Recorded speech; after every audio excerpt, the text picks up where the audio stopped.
Lavanya Raj Tarun issue ఏదైతే ఉందో అసలు రాజ్ తరుణ్ అనే క్యారెక్టర్ దీంట్లో జస్ట్ గెస్ట్ అపియరెన్స్ మాత్రమే. జస్ట్ ఈ సీరియల్ని రక్తి కట్టించడానికి స్టార్టింగ్ అలా వచ్చాడు, వెళ్ళిపోయాడు అంతే.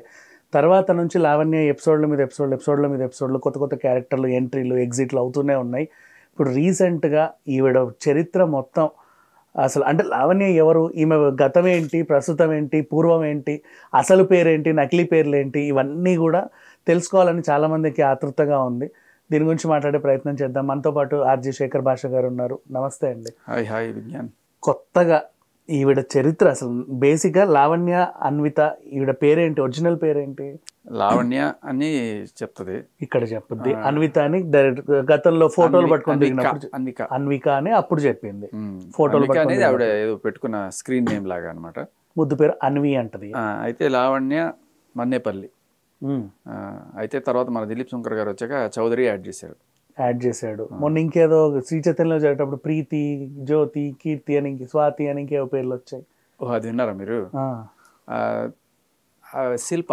శిల్ప అనే పేరుతో చాలా రోజులు ఉన్నట్టుగా ఎవరో జో అనే అమ్మాయి చెప్పడం జరిగింది. అవును, ఆ జో అనే అమ్మాయి మేబీ ఈవిడికి ఎయిర్ హోస్టెస్ ట్రైనింగ్ దాంట్లో ఏదో చేసినట్టు వాళ్ళ అమ్మ వాళ్ళు చెప్తున్నప్పుడు, ఎయిర్ హోస్టెస్ చేస్తానని చెప్పి ఇంట్లో 30 లక్షలు తీసుకొని గోవా వెళ్ళింది. ఇవి చేయలా? అదేలే, అంటే చేస్తాను కొద్ది గొప్ప ఆ ఇన్స్టిట్యూట్కి ఏమైనా వెళ్ళిందేమో ఆ టైంలో పరిచయమో, లేకపోతే ఇంటర్మీడియట్లో పరిచయమో.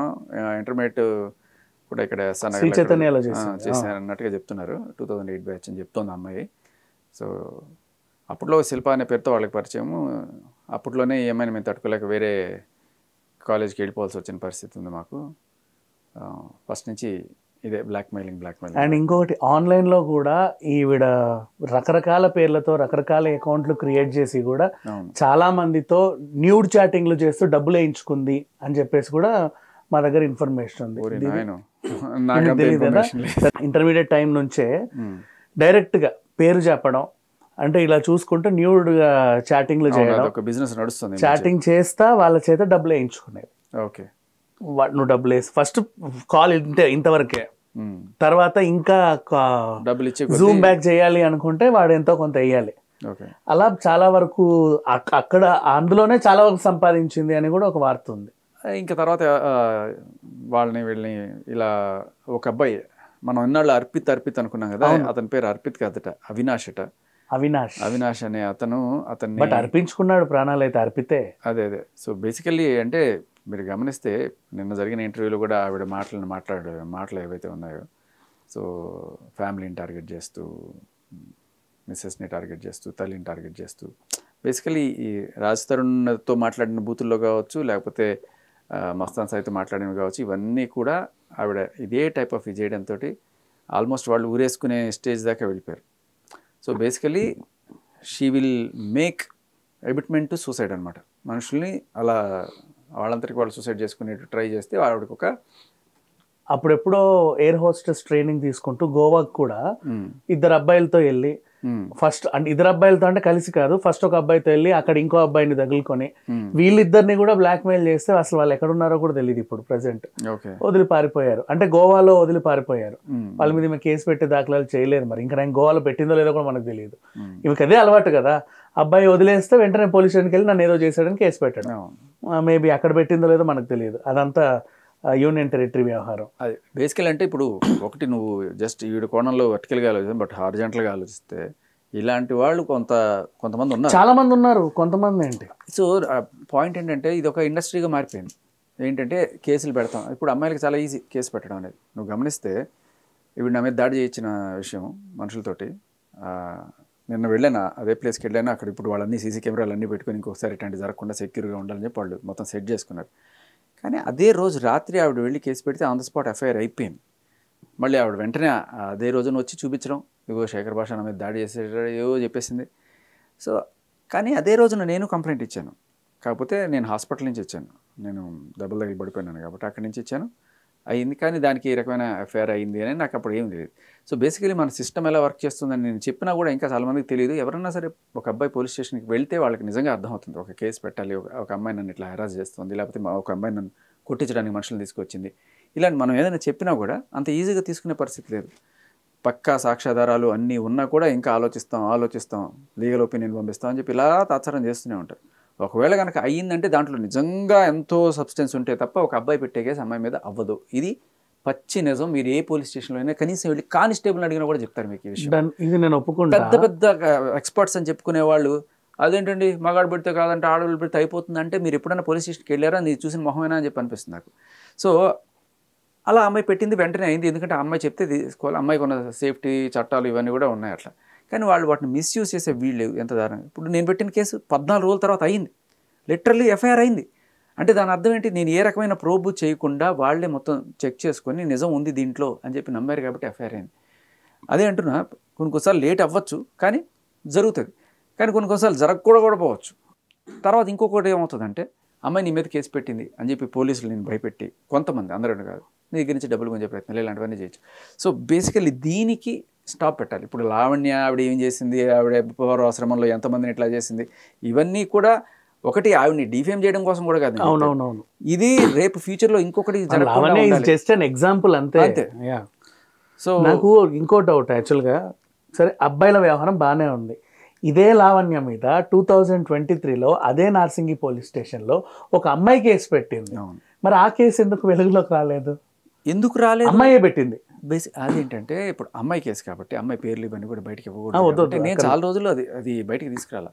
ఈవిడే మళ్ళీ ఆ ఫోటోలని ఇవన్నీ కూడా బయటికి తీసుకురావడం జరిగింది. దానికి పెట్టడానికి కారణం కూడా ఆవిడ ఎవరో కాదు, Mastan Sai girl friend. So Mastan సాయిని ఈవిడ బలంగా కోరుకొని ఆయన ఎలాగైనా సరే అంటి పెట్టుకోవాలని చెప్పి ఆయన గర్ల్ ఫ్రెండ్ని వదిలించడానికి మస్తాన్ సాయి ఫోన్లో ఉన్న ఫోటోలు అవన్నీ కూడా ఈవిడ చెప్తుంటుంది. ప్రీతి ఉదయ్ మస్తాన్ సాయి ఫోన్లో నుంచి దొంగిలించారు ఫోటోలు, వాళ్ళు ఈవిడ ఫోన్ నుంచి దొంగిలించారు, ఈ దొంగిలించడాలు ఎవ్వడికి చేత కాదు, ఈవిడికి తప్ప. అవును. సో అలా చేసుకొని మస్తాన్ సాయి ఫోన్లో ఆ అమ్మాయి ఫోటోలు తీసుకొని ఆ అమ్మాయిని బ్లాక్మెయిల్ చేసి ఆ అమ్మాయిని ఏదో రకంగా వదిలించడానికి ట్రై చేసింది. ఆ అమ్మాయి తట్టుకోలేని పరిస్థితిలో వెళ్ళి పోలీస్ స్టేషన్లో కేసు పెట్టింది. అది ఎఫ్ఐఆర్ కూడా అయింది. తర్వాత ఏదో బెయిల్ మీద బయటకు వచ్చింది. సో ఇదంతా జరిగింది. సో చాలా క్లియర్గా ఈవిడకి, అంటే అబ్బాయిలు ఈవిడ ఎంబడపడ్డం కాదు, ఈవిడే వాళ్ళ ఎంబడపడి వాళ్ళని ఈ రకంగా తెలుసు. ఇంటర్మీడియట్ నుంచి చేసింది. నాకు అదే అర్థం కావట్లేదు. ఇప్పుడు అమ్మాయి కేసు పెట్టినా కూడా ఎందుకు లావణ్య మీద చర్యలు తీసుకోలేదు? అదే మస్తాన్ సాయి తన కన్ఫెషన్లో ఒక మాట అన్నాడు.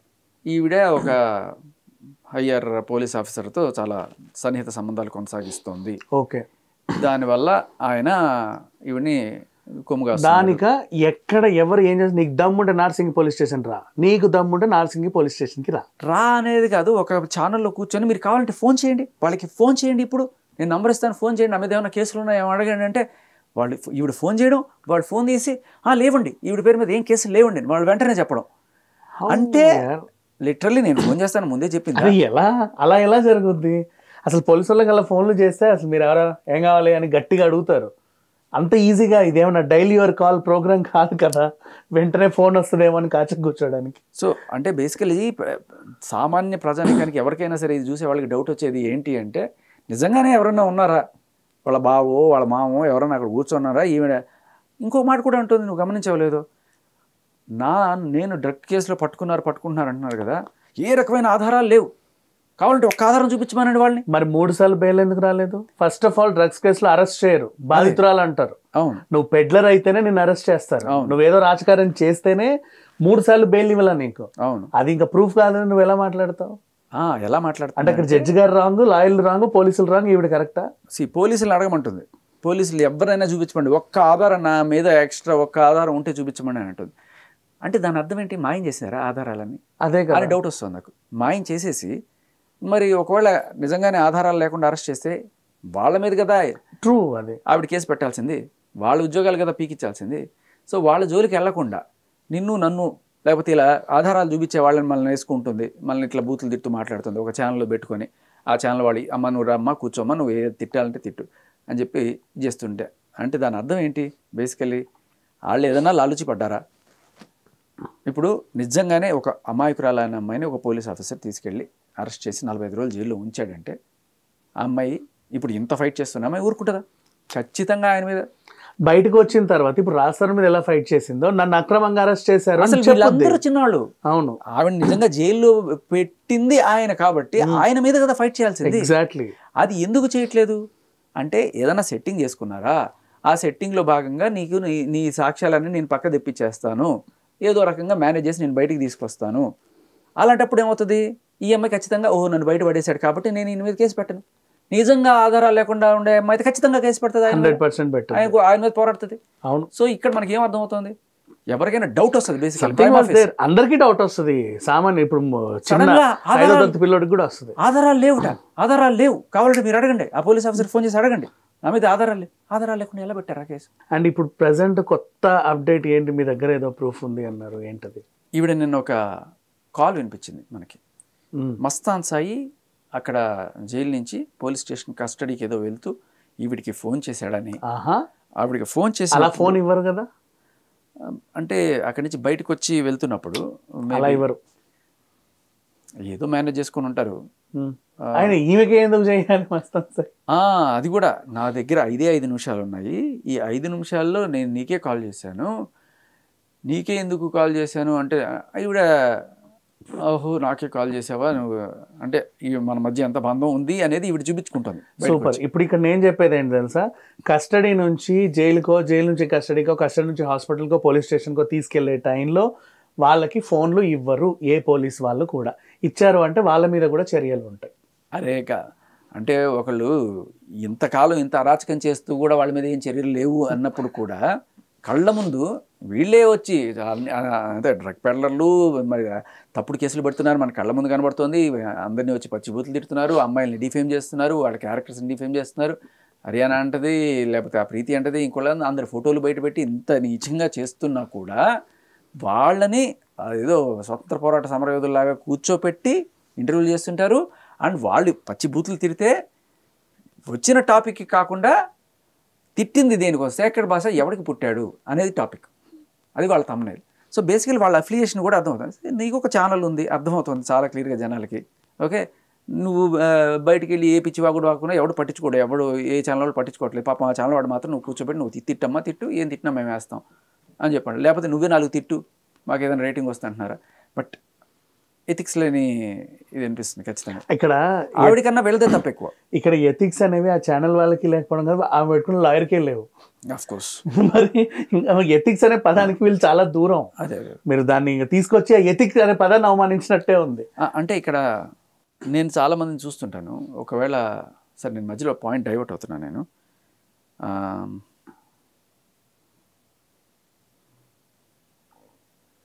మీకు 2 కాల్స్ వినిపిస్తా. ఫస్ట్ ఈవిడ మనకి వినిపించిన కాల్, ఓకే, జాగ్రత్తగా విను.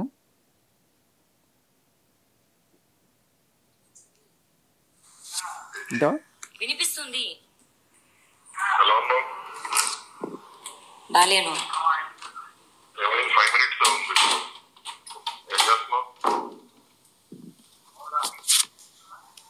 అసలు ఏమైంది?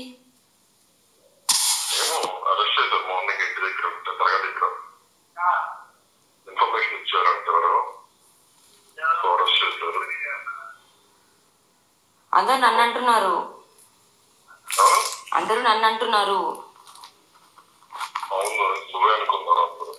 నువ్వు కూడా నన్నే అన్నా అంటావా? నాకు కాల్ వచ్చింది, నువ్వే చేయించావా?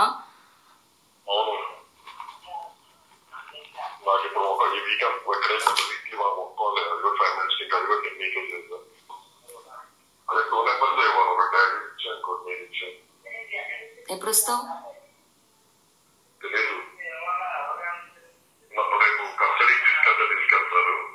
ఇక్కడ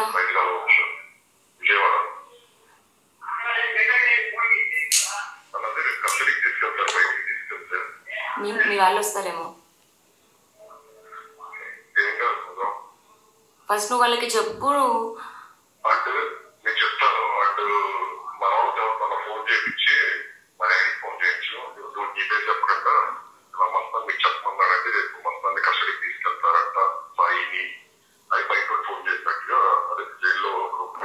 ఇన్ఫర్మేషన్ ఇచ్చినట్టుగా. ఓకే ఓకే ఓకే ఓకే చెప్తా. ఉంది, నేను 1 year నుంచి చెప్తున్నారా ఇవి నువ్వు క్లియర్ చేయాలి అని. అసలు ఏమైందని అడగడానికి కూడా లేకుండా అయింది నాకు. అసలు ఏం అవ్వలేదు. అసలు మావే కాల్స్ వస్తున్నాయి, నాకు అర్థం కాలేదు. నువ్వు విచ్చెల్లావా లేకపోతే చింటువా? చింటూని అడిగితే నేను కాదు. శేఖర్ నిజం చెప్పు, శేఖర్ భాషకి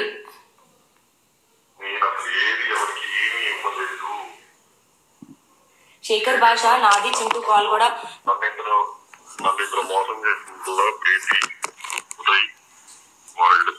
సాయి శేఖర్ భాష మన కాల్ నాది చింటూ కాల్ కూడా రిలీజ్ చేశాడు. మా మమ్మీ షరీఫ్ వాళ్ళ కాల్ రిలీజ్ చేశాడు. తెలీదు, నువ్వు ఇచ్చెళ్ళావని చెప్పాడు శేఖర్ భాష.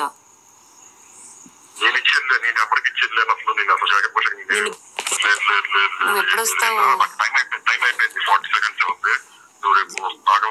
నేను వస్తాను, చెప్తాను.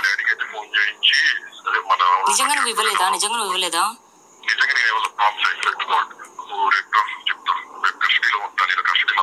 ఎక్కడికి రావాలి? ఓకే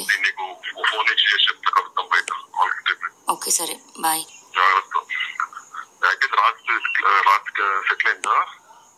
రాజుదే లేదు, అతను హ్యాపీగా ఉన్నాడు అమ్మాయితో.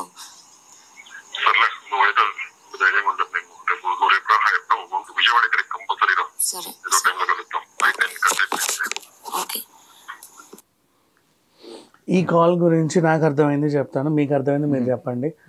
జైల్లో వీళ్ళకి టోకన్స్ ఇచ్చి ఫోన్ మాట్లాడే సౌలభ్యం ఉంటుంది. అవి 5 minutes ఎలా ఉంటుంది వీళ్ళకి. అలా ఇతను కాల్ చేశాడు, లావణ్యకి చేశాడు. స్టార్టింగ్ లావణ్య ఇది నమ్మాలా వద్దా అని కొంచెం సందిగ్ధంలోనే ఉంది. తర్వాత మెల్లిగా ఇతని దగ్గరకు వచ్చి మొత్తం నువ్వే పెట్టావా, మాకు కాల్స్ వస్తున్నాయి, చింటూ కాల్స్ వస్తున్నాయి అని చెప్పింది. ఇదేంటంటే డ్రగ్స్ గురించి ఓవరాల్గా. ఇతను ఎలా దొరికావు ఏంటి అని అడుగుతుంది కదా, డ్రగ్స్ గురించే. వాడేం చెప్పట్లా, అది చెప్పడానికి లేదు. ఎందుకంటే పోలీసులు ఈ కాల్ రికార్డ్ చేస్తారని కూడా ఆయనకు తెలుసు. అంత ఈజీగా మాట్లాడినవారు, వాళ్ళ ల్యాండ్ లైన్ ఫోన్ అది. కానీ వీళ్ళు ఇండైరెక్ట్ గా తెలుసో తెలియకో మాట్లాడి చెప్పేసుకున్నారు, మాకు కాల్స్ వస్తాయి, నేను దొరికా, నువ్వే చెప్పావా, నువ్వు చెప్పావా అంటే ఇక్కడ నీ గురించి నేను చెప్పను, నా గురించి నువ్వు చెప్పొద్దని లావణ్య, చింటూ, మస్తాన్ సాయి ముగ్గురు అనుకున్నారు. చింటూ, లావణ్య ఇప్పటికేమనుకున్నారు అంటే శేఖర్ భాష దగ్గర అన్ని ప్రూఫ్స్ ఉండేసరికి మస్తాన్ సాయి మొత్తం చెప్పేసి ఇచ్చేసి వెళ్ళిపోయాడేమో అనే భ్రమలో ఇది ఉంది. నేను చెప్పలేదు నేను ఎవరికి చెప్పలేదని ఇప్పుడు ఈడో క్లారిటీ ఇచ్చాడు. ఈమె ఇప్పుడు కొత్త కన్ఫ్యూజన్ మొదలైంది. మరి ఎలా వచ్చాయి శేఖర్ భాషకి ఇవన్నీ, వీడు నిజం చెప్తున్నాడా అబద్ధం చెప్తున్నాడా, ఇలాంటి ఒక కాల్. కాకపోతే ఇక డ్రగ్స్ వ్యవహారం గురించి మన ముగ్గురికే తెలుసు, ఇంకెవరికి తెలియదు, చెప్తే నువ్వు లేదు ఇంకోరు చెప్పాలి అనే ఒకటైతే ఉంది. సరే కదా, ఇప్పుడు నువ్వు చెప్పినట్టు కరెక్ట్గానే ఆ సిచ్యువేషన్ అదే. పోలీసులు మరి ఫోన్ ఇచ్చారో లేకపోతే ల్యాండ్ లైన్ ఇచ్చారో మొబైల్ ఇచ్చారో మాట్లాడుకోమని ఇస్తారు, మాట్లాడుకున్నాడు. ఈ కాల్ ఎవరు రికార్డ్ చేయగలరు? లావణ్య మాత్రమే రికార్డ్ చేయగలరు. ఇంకో మాట కూడా చెప్పాను, పోలీసులు కూడా రికార్డ్ చేయగలరు కదా. సో ఇప్పుడు ఇదే రికార్డు నేను వినిపిస్తాను, ఓకే? ఇంతకు ముందు రికార్డుకి ఈ రికార్డుకి తేడా చెప్పు. వినిపిస్తుంది బాలేను.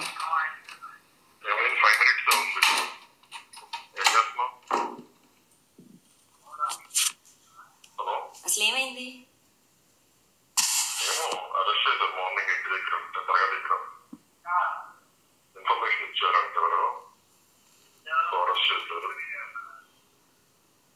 అందరూ నన్ను అంటున్నారు,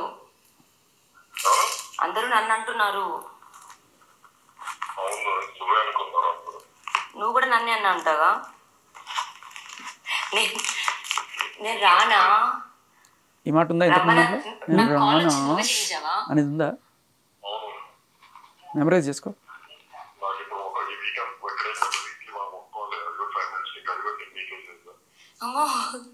అమ్మో అనేది ఉండిందా? ఎప్పుడు వస్తావు? కొన్ని కట్స్ అయ్యాయి. ఎప్పుడు వస్తావు?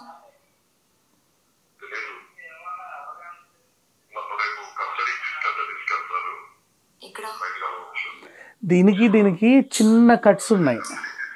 చిన్న కట్స్ కాదు, కంటెంట్లో కూడా తేడా ఉంది. నేను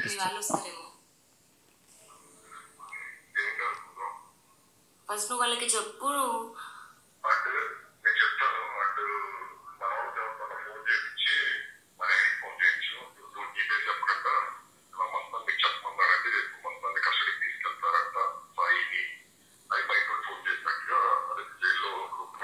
ఇన్ఫర్మేషన్ ఇచ్చినట్టుగా. ఓకే ఓకే ఓకే ఓకే చెప్తా.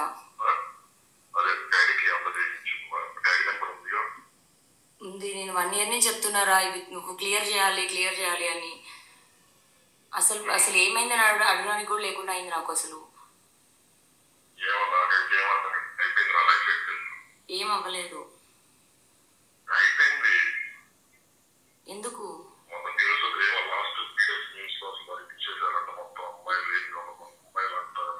లేదు ఈ కంటెంట్ లేదు, ఈ కంటెంట్ లేదు. ఇప్పుడు జాగ్రత్తగా విను.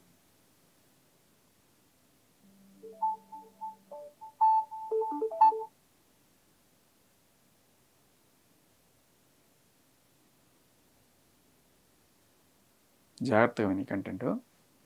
ఇంతకుముందు కాల్ ఇది లేదు, ఇప్పుడు జాగ్రత్తగా విను.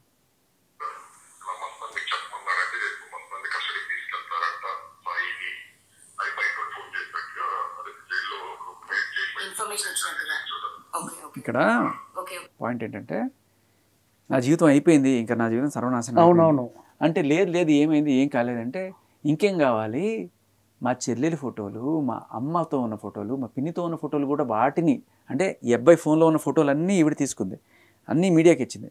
ఆ ఫోటోలో ఎవరన్నా అమ్మాయి కనబడితే పెద్దవాడైనా చిన్నవాడైనా లేదు, అందరితోనూ వీళ్ళకి సంబంధాలు ఉన్నాయి, అక్క సంబంధాలు ఉన్నాయట్టుగా చేశారు, ఇంతకన్నా నీచం ఏముంది అని అబ్బాయి అడుగుతుంటే ఈ అబ్బాయి నేను ఆపిచ్చాను అంటది అమ్మాయి. విను.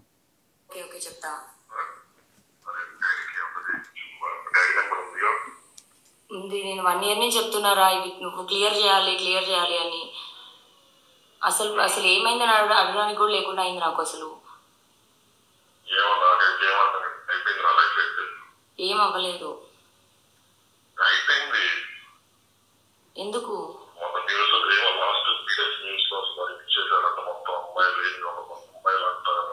లేదు అన్ని ఆగాయి, అన్ని ఆపిచ్చాం.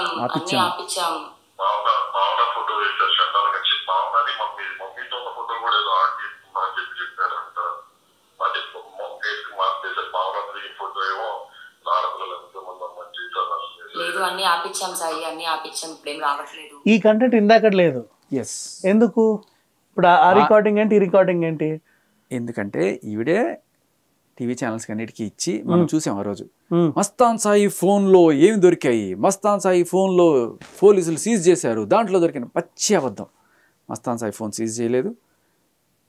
ఆ ఫోన్లో యాక్చువల్గా ఈవిడిగా దొంగతనం చేసి పెట్టుకున్న కంటెంటే వీళ్ళందరికీ, ఈవిడికి కొమ్ముగాసే ఛానల్స్ ఎవరైతే ఉన్నాయో వాళ్ళందరికీ కట్ చేసి ఇచ్చి వాళ్ళ అమ్మని, వాళ్ళ చెల్లెల్ని, వాళ్ళ పిన్నుల్ని అందరిని, అంటే ఫోటోలు అన్నీ ఉంటాయి కదా ఇప్పుడు అబ్బాయి ఫోటో, అవన్నీ వాళ్ళతో కూడా ఈ అక్రమ సంబంధాలు అంటగడుతూ వీళ్ళు చూడండి అని చెప్పి ఇట్లా చేస్తే ఇంతకన్నా చితికిపోవడం ఏముంది అని ఆ అబ్బాయి చెప్తే లేదు నేను వెంటనే ఆపిచ్చాను అంటే ఈవిడ చేతిలో ఉన్నాయి ఛానల్స్, అంతే కదా. అవును. ఈవిడ ఎలా ఆపిస్తుంది? అవును అదే కదా. అప్పుడు వెంటనే ఆయన డౌట్, మరి ఆపేయించడానికి ఎందుకు రిలీజ్ చేయించావు, ఎందుకు ఆపేయించావు? అది నేనే ఇచ్చాను నేనే చేశాను అని చెప్పేసింది చాలా సింపుల్ గా. వెంటనే మస్తు మరి నువ్వే చేసావంటే అప్పుడు మళ్ళీ తడబడుతుంది అనమాట. ఇప్పుడు నేను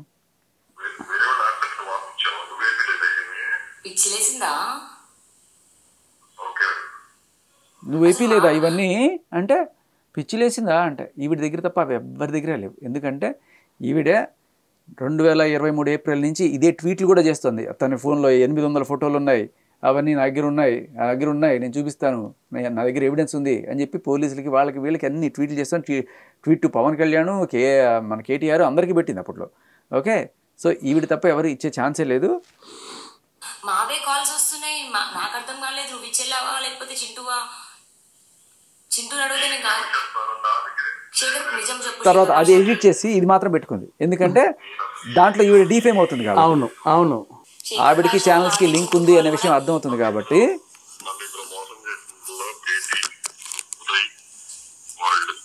సాయి శేఖర్ భాష మన కాల్, నాది చింటూ కాల్ కూడా రిలీజ్ చేశాడు, మా మమ్మీ షరీఫ్ వాళ్ళ కాల్ రిలీజ్ చేశాడు. చాలా పెంట అయింది. ప్రీతి వాళ్ళ మదర్ కాల్ ఎలా అయితే వచ్చిందో మా మమ్మీ కాల్, మా డాడీ కాల్. ఈ కంటెంట్ ఉందా? లేదు. ప్రీతి వాళ్ళ మదర్ కాల్ ఎలా అయితే వచ్చిందో ఇది కూడా వచ్చింది. చాలా ఎడిట్స్ ఉన్నాయి, అదే చెప్తున్నా. అంటే ఒకటి ఏంటంటే మనం చేసిన పాపం మనకి తగులుతుంటారు సార్. నువ్వు ఒకళ్ళ అమ్మకి సంబంధించిన ఏవో రికార్డ్ చేస్తే మరి మీ అమ్మకి సంబంధించినవి కూడా బయటకు వచ్చినాయి. కాకపోతే ఇక్కడ అమ్మలు తిట్టడం కాదు, వీళ్ళ అమ్మ ఈవిడ భాగవతం చెప్తోంది. మొన్న వాళ్ళ అమ్మ చెప్పింది కదా, తెలీదు నువ్వు ఇచ్చెళ్ళావని చెప్పాడు శేఖర్ భాష. ఇది రాజకీయం. వాడిని ఇండైరెక్ట్ గా నువ్వే ఇచ్చెళ్ళావని చెప్పాడంటే అవునా నేను ఎప్పుడు చెప్పాను? ఇండైరెక్ట్గా అతన్ని అయితే నువ్వు లేదా నేనే చెయ్యాలి ఇది. నిన్ను బెదిరించాడంట, నువ్వు ఇచ్చావంట. నువ్వు బెదిరిస్తే ఇచ్చాడంట. నువ్వు ఎప్పుడు వస్తావు? ఇది లేదు, ఈ కంటెంట్ లేదు. నువ్వు బెదిరిస్తే ఇచ్చావంట అంటే అతను ఏమంటున్నాడు? లేదు లేదు లేదు లేదని 4 సార్లు అన్నాడు. ఈ అమ్మాయి ఇదంతా కట్ చేసి టీవీ ఛానల్కి వెళ్ళి కూర్చొని శేఖర్ భాష బెదిరించి చెప్పించాడు. ఇదంతా ఎడిట్ చేసేసింది. మస్తాన్ సాయి చాలా క్లియర్ కట్గా లేదు లేదు లేదు అని 4 సార్లు చెప్పాడు. ఈ అమ్మాయి టీవీ ఛానల్లో ఏం చెప్పింది? చాలా తెలివిగా చక్కగా ఎడిట్ చేసుకొని వచ్చి ఆవిడకి కావాల్సిన కంటెంట్ పెట్టుకొని బెదిరించాడని చెప్పి ఆవిడ చెప్పింది బెదిరించాడని చెప్పి ఈయన ఒప్పుకోలేదు. అవును, ఒప్పుకోది కట్ అయిపోద్ది. ఆవిడ చెప్పిందే వినాలి. ఎగ్జాక్ట్లీ. నేను వస్తాను చెప్తాను. నిజంగా నువ్వు ఇవ్వలేదా? ఓకే, నీకు ఇంకా మాట్లాడడానికి ఫోన్ అరేంజ్ చేసుకోవచ్చు కదా. ఇది కూడా కట్ అయింది.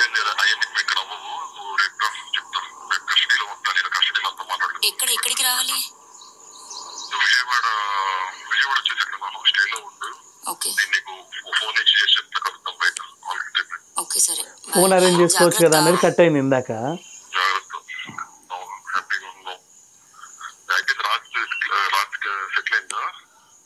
రాజుదే లేదు, అతను హ్యాపీగా ఉన్నాడు అమ్మాయితో.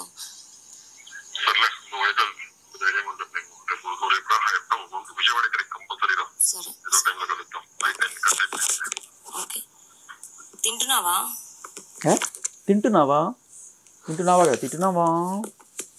అవి లేవు ఇందాక ఇవన్నీ. సో ఆ కులుకులు తమకులు చెమకులు లేవు. అని తర్వాత ఈవిడ ఏ ఛానల్స్లో పెద్ద పెద్ద ఛానల్స్లో ఏ ఫోటోలు వేయించింది, వాళ్ళతో అలా చెప్పించింది. లిటరల్ ఈవిడ ఏం చెప్పమంటే అది చెప్పారు. అంత పెద్ద నెట్వర్క్ కదా, జస్ట్ ఒకసారి ఫోన్ చేసి వాళ్ళకి ఫుటేజ్ ఇచ్చింది అంతే, జస్ట్ సింపుల్ అంతే. సో వాళ్ళు ముందు వెనక చూడకుండా వేసేసారు. తర్వాత 4 ఖర్చుకున్నారు. కొంతమందికి ఏంటంటే ఉన్నమాట ఫ్యాక్ట్ చెప్తారు. ఇతను చౌదరి, మస్తాన్ సాయి చౌదరి. కానీ చాలామంది ఏమనుకుంటున్నారంటే ఇప్పుడు శేఖర్ భాష అలాగా మస్తాన్ సాయి కూడా అనుకుంటున్నారు. అయితే మస్తాన్ సాయి చౌదరి అనే విషయం తెలియక అరే మనోడు కాదురా అనుకోని కొంతమంది, ఓకే, అంటే కొంతమంది క్యాస్ట్ ఫీలింగ్ ఎవరికైతే అలాంటి వాళ్ళు ముందు వెనక చూసుకోకుండా వేసేసారు. తర్వాత మస్తాన్ సాయి పలానా అని తెలిసిన తర్వాత రే మనోడు రా అని ఆపేసారు. అలా ఉంది మన మీడియా. ఎంత బాగుందో మీడియా. మరి రాస్తారని బ్రాహ్మణుడు రా అని చెప్పేసి ఆయన మీద ఇంకేదో రాస్తారని ఏం పెట్టుకోలేదు కదా వెనకాల. అదే కదా, మస్తాన్ సాయి వెనకాల ఏం పెట్టుకోలేదు తోక. యాక్చువల్గా ప్రీతి చౌదరి అయితే ప్రీతి పేరు వెనకాల చౌదరి ఉంది కాబట్టి బై బర్త్ వాళ్ళు పెట్టిన పేరు. ఓకే, రాస్తారని కూడా ఏం పెట్టుకోలేదు. బట్ ఈవిడే తగిలించుకుంది కదా లావణ్య చౌదరి అని చెప్పి ఆయన శంకర్ గారు వచ్చి సడన్గా అప్పుడే బార్సాలు చేశారు ఆవిడకి. సో బేసికలీ ఈ క్యాస్ట్ పాలిటిక్స్ వల్ల కూడా అతని మీద వేసిన తర్వాత అతను చౌదరి అని తెలిసిన తర్వాత కొంతమంది బ్యాక్ ఆఫ్ అయ్యారు. అవును, అయ్యో మనోడికి అని చెప్పి. నాకు తెలిసి చాలా పెద్ద ఆయనకి ఫోన్లు వెళ్ళాయి. అవును, చాలా పెద్ద ఎవరైతే ఉన్నారో దీంట్లో ఛానల్స్లో చాలా పెద్ద మనుషులకి ఫోన్లు వెళ్ళాయి. భయ్యా వాడు ఎవడో కాదు మనోడే, మీరు ఎందుకు మనోళ్ళని రీఫామ్ ఎందుకు చేస్తున్నారు అనగానే తర్వాత నెక్స్ట్ రోజు ఆగిపోయినాయి. అర్థమైందా? సో ఎలా పనిచేస్తున్నాయో అనేది నీకు అర్థమవుతుంది. బట్ ఈవిడ కూడా అప్పటిదాకా ఏమనుకున్నారు, ఈవిడ చౌదరికి కాకపోయినా వెనకాల ట్యాగ్ తగిలిసుకుని నేను చౌదరి అనగానే అమ్మ మన పాప మనకు మనం న్యాయం చేసుకోకపోతే ఎట్లా అన్నట్టుగా కొంతమంది స్టార్ట్ చేశారు. సో తర్వాత అర్థమైంది ప్రీతి చౌదరియే, మస్తాన్ సాయి చౌదరియే, లావణ్య చౌదరి కాదు యాక్చువల్లీ, అది ఆమె తగిలించుకుంది అది. సో బేసికలీ ఇవన్నీ పక్కన పెడితే నిన్న ఆవిడ చేసిన ప్రధాన ఆరోపణ ఏమిటంటే మస్తాన్ సాయిని బెదిరించి శేఖర్ భాష అతనితోటి ఇలా చెప్పించాడు అని చెప్పిన మాట అబద్ధం అని స్వయంగా ఆ కాల్లోనే. ప్రతిసారి ఈవిడ ఇలాగే దొరుకుతుంది. ఇంతకుముందు కూడా ఒక వీడియో తీసుకొచ్చి చూపించింది, నన్ను పోలీసులు ఎంత బలవంతంగా చేశారు చూడండి అంటే అదే వీడియో మనం జాగ్రత్తగా చూస్తే ఈవిడే అక్కడ దొరికిపోయింది. లేదు నేను ఓపెన్ చేయను నువ్వు దొంగ కాకపోతే ఎందుకు ఓపెన్ చేయలేదు. అలాగే ఈ కాల్ కూడా చూడండి అని చెప్పి చూపించిందా, ఆ నెక్స్ట్ రోజే మనం పట్టుకున్నాం, దొంగ దొరికిపోయింది. సో ఇట్లాంటి వాళ్ళని డ్రగ్ పెల్లర్స్ అని తెలుసు, దొంగ పనులు చేస్తారని తెలుసు, లంగ పనులు చేస్తారని తెలుసు, ఇలాంటి వాళ్ళని కూర్చోపెట్టి నువ్వు ఇంటర్వ్యూ చేస్తూ రెస్పెక్టబుల్ పర్సన్స్ ఎవరైనా సరే వాళ్ళని మేము తిడతాం, మా జోలికి రాకూడదు అంతే. మాకు ఏంటంటే వీళ్ళు ఒక ప్లాన్ వేసుకొని వెళ్తున్నారు అనుకుంటున్నాను నేను. ఇల్లు కొట్టేద్దామనో లేకపోతే దాన్ని అమ్మేస్తే వచ్చే దాంట్లో ఎంత షేర్ అనుకుంటున్నాను. ఇలా హాయిగా స్మూత్గా వెళ్ళిపోయే వాళ్ళకి సడన్గా దబ్బని తగిలిన స్పీడ్ బ్రేకరు శేఖర్ భాష. సో అరే ఏమిట్రా నువ్వు ఇలా వచ్చేస్తే మా దందా ఏం కావాలి, మాకు రావాల్సిన షేర్లు ఏం కావాలి, కట్టారు. కట్టి ఇప్పుడు వీళ్ళ అమ్మని తిట్టాలి, వీళ్ళ భార్యను తిట్టాలి, ఇలా అన్నీ తిడితే అయినా వీడికి అదైనా సరే ఆగిపోతాడు అనే ఒక నీచమైన బుద్ధి. సరే ఈవిడికంటే సాడిస్టు, సైకో అన్ని రకాల లక్షణాలు మనం చూస్తూనే ఉన్నాం. ఎంత నీచంగా అందరినీ తిడుతుందో అనేది రాజస్థాన్ దగ్గర నుంచి మస్తాన్ సాయి దగ్గర నుంచి అందరినీ తిడుతుందో అనేది న్యూడ్ కాల్స్ మాట్లాడేదండి. బట్ వీళ్ళ సంస్కారం ఏమైంది? ఇప్పుడు అదే ఎవరైతే పెద్ద మనిషి ఆవిడని కూర్చోబెట్టి ఇంటర్వ్యూ చేస్తున్నాడో ఇదే మాట ఆవిడ రవిప్రకాష్ గారిని అంటే అక్కడ వేయగలడా ఆయన? వేయగలడా? వేయడు. వెంటనే చెప్పి మాట్లాడేసి ఆపేస్తారు. అండ్ నెక్స్ట్ అలాగే ఇప్పుడు ప్రజెంట్ అసలు లావణ్య ఇన్కమ్ ఏంటి అని అడిగితే తెలిసిన వాళ్ళు చెప్పిన సమాచారం ఏంటంటే వీళ్ళు లావణ్య అండ్ ఆ టీం కొంతమంది 2-3 ఫ్రెండ్స్ ఎవరో ఉన్నారు, వీళ్ళు చేసే రాజకార్యాలు ఏంటంటే ఆన్లైన్లో ఎక్స్ వీడియోస్లో లైవ్ సెక్స్ చాట్ చేస్తే సంపాదిస్తున్నారట. లైవ్గా ఒంటరిగా ఉంటూ వీళ్ళు ప్రదర్శనలు ఇచ్చుకుంటూ అందులో డాలర్స్ పడిపోతూ ఉంటాయి, దాన్ని విత్డ్రా చేసుకోవడం, ఈ విధంగా బతుకుతుంది. మరి ఇప్పుడు ఇంకొకటి కుక్కల గురించి మాట్లాడదాము నాకు కాసేపు. వాటి సంరక్షణ కూడా లేడు, ఈవిడ నేను చేసుకుంటానని చెప్పింది. పోనీ ఈవిడకంటావా స్నేహితులు లేరు, కుటుంబ సభ్యులు లేరు, అమ్మ నాన్న లేరు, రాస్తారు లేరు, ఎవరు లేరు, ప్రియుడు లేడు, ఇంకెవడు లేడు. అప్పుడప్పుడు ఈవిడ పిలుచుకునే వాళ్ళు వచ్చి వెళ్తూ ఉంటారు తప్ప కుక్కల్ని చూసుకునేది బాధ్యత లేదు. ఈమె రోజుకో టీవీ ఛానల్కి వెళ్తూ వస్తుంది. ఆ 18 కుక్కలుకి ఏం జరిగింది, ఎలా ఉన్నాయి అనే అంశాలు అయితే ఇప్పుడు బయటికి రాల. ఒకటి తెలిసింది, వాటికి ఏదో కుటుంబ నియంత్రణ ఆపరేషన్ చేయించింది అని. దేనికి? వాళ్ళ అమ్మ చెప్పింది, అమ్మ కాదు షరీఫ్ చెప్పాడు చాలా క్లియర్గా. ఎందుకంటే ఇంకా పిల్లలు పుట్టద్దు వాటికి, వాటికంటూ ఒక హక్కు ఉంటుంది కదా. ప్రతి మనిషికి తినడం, గాలి పీల్చుకోవడం ఎట్లాగో రిప్రొడక్షన్ కూడా ఇస్ ప్రతి మనిషి కదా, ప్రతి జీవికి అది హక్కు, సృష్టి ధర్మం. అది ఒక సృష్టి ధర్మాన్ని నువ్వు ఆపేస్తావు. నీ ఇష్టం, నువ్వు వద్దనుకుంటే నువ్వు ఇష్టం వచ్చినట్టు చేసుకో, హాస్పిటల్కి వెళ్ళు, ఏదైనా చేయించుకో, భాషలు చేయించుకో, ఏమైనా చేయించుకో, వాటికి చేయించాల్సిన అవసరం ఏంటి? అలాంటప్పుడు 2 జెండర్స్ ఎందుకు పెట్టుకున్నావు ఇంట్లో? వాటి ఉసురుతో కూడా తగిలిందేమో. ప్రధానంగా మా డిమాండ్ ఏంటంటే యానిమల్ వెల్ఫేర్ అసోసియేషన్ వాళ్ళు వచ్చి ఆ కుక్కల్ని తీసుకెళ్ళిపోతే వాటి సంరక్షణ ఉంటుంది. అండ్ లావణ్యని కూడా పట్టుకెళ్ళిపోతే వీళ్ళు వచ్చేసి, ఎందుకు అంటే కుక్కలు తీసుకెళ్లే వాళ్ళు ఈవినేటా తీసుకెళ్తారు? లేదు, కుక్కలు తీసుకెళ్లే వాళ్ళు కాదు, ఈ మన రిహాబ్ వాళ్ళు. ఎందుకు చెప్తున్నారు? ఇప్పుడు she also in danger. Why? Because ఇప్పుడు బయట రేపులు జరుగుతున్నాయి చాలామంది, వాడికి ఆ దాహం తీర్చుకోవడానికి ఆ చిన్నపిల్లల్ని కూడా కిడ్నాపులు చేస్తున్నారు. ఇప్పుడు ఈవిడ ఫ్రీగా దొరికింది, పలానా ఆమె రా, డ్రగ్స్ ఆమె అక్కడ ఉంటుంది, మన ఆమె కాల్స్ విను, బాగా రగిలిపోతుంది, నాకు మగాడు కావాలని ఎలా తలుపులు తంతే చాలు మనకు కోఆపరేట్ చేస్తుందని చెప్పి ఆ తలుపులు ఎవడన్నా తంతే ఈమెకే కదా. ఓహో, నువ్వు ఆడేలా గురించి చెప్తున్నావా? నాకు అర్జెంట్గా ఒక మగాడు కావాలి, ఎవరైనా ఉంటే పంపించు.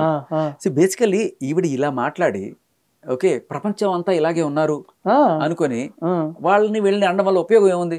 ఈవిడ అన్నంత మాత్రాన్ని ఎవరు అయిపోరు, ఈవిడ కాదన్నంత మాత్రాన్ని ఈవిడ చెప్పిన మాటలు వెనక్కి పోవు. అవును, అది ఆవిడ చెప్పుకున్నది, ఆవిడ గురించి ఎవరు, నేను ఏ రోజు ఒక మాట అనలా, ఆవిడ చెప్పిందని నువ్వు చెప్తున్నావు, నేను చెప్తున్నా. ఎగ్జాక్ట్లీ. సో ఆవిడ చెప్పిన మాటలే తప్ప నువ్వు చెప్పిన మాటలు నీకు వర్తిస్తాయి, నువ్వు చెప్పిన మాటలు వేరే వాళ్ళకి వర్తించవు. అది నీలాగే ప్రపంచం ఉంటుంది అనుకోవడం నీ భ్రమ. నువ్వు అన్నంత మాత్రం అది అయిపోదు, నువ్వు అనుకున్నంత మాత్రం నువ్వు కాకుండా కూడా పోవు. మళ్ళీ ఈ ఇందాకటి కాల్ గురించే మాట్లాడుకుంటే నువ్వు చెప్పావా చింటూ చెప్పాడా అనే 3 ఉన్నాయి. సో డ్రగ్స్ వ్యవహారం, మెయిన్ వ్యవహారం గురించి మస్తాన్ సాయి A5గా అరెస్ట్ అయితే A6 A7గా లావణ్యని అండ్ చింటూని కూడా అరెస్ట్ చేస్తే వీళ్ళ కేసు కొలిక్కి వస్తుంది. ఇప్పుడు ఆ కేసు అదే A1 A2 A3 A4 arrest అయ్యారు. పాపం ఎడ్ల క్రాంతి అనేవాడు జస్ట్ వీళ్ళ డ్రైవర్ అంతే, వాడిని అరెస్ట్ చేశారు తీసుకొచ్చిన పాపానికి. A5కి ఈయన వెళ్ళాడు. ఈ కాల్ రికార్డింగ్ కరెక్ట్గా వినండి మీరు కూడా. నువ్వు చెప్పావా నాకు అర్థం కావట్లేదు, మాకు కూడా కాల్స్ వస్తున్నాయి, చింటుకు వచ్చాయి, నాకు వచ్చాయి, ఎవరు చెప్పారో అర్థం కావట్లా, నువ్వే చెప్పేసి వెళ్ళామని శేఖర్ భాష అన్నాడు. పాయింట్ ఏంటంటే ఇవన్నీ కూడా ఎప్పుడో సంవత్సరం క్రితం రికార్డ్ చేసుకున్న కాల్స్. ఇప్పుడు మస్తాన్ సాయిని బలవంతంగా జైల్లో పెట్టించుకున్నప్పుడు, అది ఆ అమ్మాయిని రేపు అటెంప్ట్ మర్డర్ ఇవన్నీ పెట్టినప్పుడు కేసు చేసిన రాయబారాలు అప్పుడు జరిగిన దాంట్లో అంటే ఒక సంవత్సరం క్రితం కాల్స్ అయినా సరే ఇప్పుడు పనికిరామని చెప్పడానికి లేదు. ఇప్పుడు అరెస్ట్ అయ్యాడు కదా రీసెంట్లీ, అయితే దాన్ని ఇన్వెస్టిగేట్ చేయొచ్చు కదా. పాయింట్ ఏంటంటే నేను ఆ కాల్ బయటపడడానికి కూడా కారణం ఏంటంటే ఆ టయానికి రాజ్ తరుణ్ వాళ్ళ అమ్మా నాన్న అంతకు ముందు పెళ్లి చేసుకోమని అడిగితే ఈవిడ రిజెక్ట్ చేసింది అని చెప్పడం ఒకటి. అట్ ద సేమ్ టైం ఈవిడ ఇంకో పాయింట్ ఏంటి, ఇంట్లో 10 ఏళ్ళు నన్ను ఎందుకు ఇంట్లో ఉంచుకున్నాడు, ఒకవేళ నేను కనుక తప్పుడు దాన్ని అయితే వాళ్ళతో వీళ్ళతో తిరిగేటైతే అని చెప్పి ఆవిడ అన్న మాటకి అదే కాల్లో ఒక సమాధానం ఉంటుంది. షరీఫ్ అడుగుతాడు, నువ్వు మరి సాయిని పెళ్లి చేసుకో అని అడుగుతున్నావు, అతనికి పెళ్ళి పిల్లలు ఉన్నారు, ఆయన అడగడం ఏంటి, రాజ్ తరుణ్ కదా నువ్వు మొన్నటిదాకా ఉన్నదంటే, రాజ్ తరుణ్ ఏంటి, రాజ్ తరుణ్ నాకు తమ్ముడు లాంటి వాడు, రాజ్ తరుణ్ తమ్ముడు లాంటి వారు, చింటి గారు తండ్రి లాంటి వారు, నేను పిచ్చివాడిని. అనిపిస్తుంది నిజంగా. నిజంగా తండ్రి కూతురు ఉన్న రిలేషన్ కూడా ఇంత నీచంగా అంటే ఆ విన్నారా మంచం కోళ్ళ దరిద్రం అంతా మనం విన్న తర్వాత కూడా ఆవిడ అంత ధైర్యంగా మీడియా ముందుకు వచ్చి ఆయన నాకు తండ్రి లాంటి వాడు అంటే ఆ యాంకర్ కూడా అని చెప్పి తర్వాత ఆవిడ నన్ను తిడుతుంటే అవునా, ఆవిడ ప్రూఫ్లు కూడా పంపిస్తా 10 సెకండ్లో పంపిస్తా. ఎక్కడ పంపించింది? ఏమీ లేదు. ఉండవు అట్లా అంటారు అంతే. యాక్చువల్గా చెప్పాలి అంటే అలా అంటారు. అండ్ ఇప్పుడు ఈ తల్లి తండ్రి అన్న తమ్ముడు రిలేషన్ మొన్న నేను మాట్లాడినప్పుడు కూడా నాతో ఏముందంటే ఈ రాజ్ తరుణ్ కుక్క అని స్టార్ట్ చేసింది. తర్వాత నాతోనే అనింది ఏమని, 3 monthsలో రాజ్ తరుణ్ కూడా వచ్చేస్తాడు మా ఇంటికి అని చెప్పేసింది. ఆయన ఎందుకు వస్తాడో, ఈమె మెంటల్ స్టేటస్ సరిగ్గా లేదు. ఒక పిచ్చిదాన్ని పట్టుకొచ్చి మనం ఎందుకు ఇంత రాదంతం చేసి నాకు అర్థం కావట్లేదు. సీరియస్లీ నువ్వు తిరుగుతున్నావు, నేను కాదు పిచ్చిదాని గురించి మాట్లాడదు. నేను సమాధానం చెప్తున్నది ఆవిడని మోసే ఛానల్స్కి, ఆవిడని చేసే ఇంటర్వ్యూయర్స్కి. ఎందుకంటే పిచ్చిదాని అని చెప్పి మీరు అందరూ వదిలేయండి, నేను ఎందుకు పట్టుకుంటా కదా, బెటర్ కదా. వాళ్ళు ఇంత పెద్ద ఛానల్ వేసుకొని అంత నీచంగా మాట్లాడే ఒకళ్ళు కూర్చోబెట్టి, అంటే నువ్వు still you believing there is law, అంటే లావణ్యలో లా ఉందంత మాత్రం ఆవిడ పక్క లా ఉందనుకోకూడదు, న్యాయం ఉందనుకోకూడదు. కానీ వాళ్ళు ఇంకా ఇంత కళ్ళ ముందు ఇంత దారుణమైనవన్నీ చూస్తున్నా కూడా ఆవిడ అదే పనిగా వచ్చి ఆయన నాకు తండ్రి లాంటి వాడని చెప్తున్నా, ఇంకా ఆవిడ దాంట్లో న్యాయం ఉందనుకుని కూర్చోబెట్టి నువ్వు చేస్తున్నావు అంటే మరి ఆవిడకి కాదు నేను చెప్పే సమాధానం. సమాజం నిన్ను కొద్దో గొప్ప ఒక ఛానల్గా గుర్తించింది, నీకు ఒక రెస్పాన్సిబిలిటీ ఇచ్చినప్పుడు నువ్వు ఇలాంటి తప్పుడు ప్రచారాలు చేస్తున్నప్పుడు దానికి నేను కౌంటర్ ఇస్తున్నాను తప్ప ఆ పిచ్చి ప్రాలాపనలు చేసేవాళ్ళు, పిచ్చోడు బయట రోడ్డులో పోతుంటాడు అనుకుంటాడు, నువ్వు ఒక మైక్ పెట్టి ప్రపంచానికంతా నేను చూపించేసి ఇదిగో విజ్ఞాన్ని తిట్టాడు, శాఖని తిట్టాడు అంటే అది నీ పిచ్చితనం. మీ ఇంకో విషయం వీళ్ళకి అర్థం కావట్లా, వీడు అనవసరంగా లావణ్యని తరచూ పిలుస్తున్నాడు కానీ ఆమెకి ఏదో రోజు పిచ్చిలేసింది అనుకోండి, పలానా ఛానల్కి వెళ్తే కెమెరామెన్ నా జాకెట్ చింపాడు అంటది. వాళ్ళకి అర్థం కావట్లా, పిలిచేసుకుంటున్నారు. ఆమె అలాంటిది, ఎప్పుడు ఎలా అవుతుందో తెలియదు ఆమెకి.